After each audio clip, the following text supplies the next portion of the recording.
तर्जुमान सिंध हुकूमत सिंध सिख देव हमनाई ने वज़ीर आला सिंध के शिकायती सेल में शहरियों के मसाइल सुनने और मुतादिद शिकायत पर फौरी कार्रवाई की हिदायत जारी की। शहरियों की जानिब से पुलिस, बिजली, सफाई सुथराई समेत मुख्तलिफ महकमों से मुतादिद शिकायत मौसूल हुई।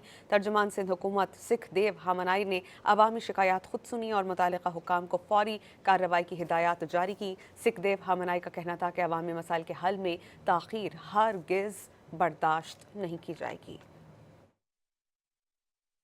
तर्जुमान सिंध हुकूमत सिंध सिख देव हमनाई ने वज़ीर आला सिंध के शिकायती सेल में शहरियों के मसाइल सुनने और मुतादिद शिकायत पर फौरी कार्रवाई की हिदायत जारी की। शहरियों की जानिब से पुलिस, बिजली, सफाई सुथराई समेत मुख्तलिफ महकमों से मुतादिद शिकायत मौसूल हुई। तर्जुमान सिंध हुकूमत सिख देव हमनाई ने अवामी शिकायत खुद सुनी और मुतालिका हुकाम को फौरी कार्रवाई की हिदायत जारी की। सिख देव हमनाई का कहना था कि अवामी मसाइल के हल में ताख़ीर हरगिज़ बर्दाश्त नहीं की जाएगी।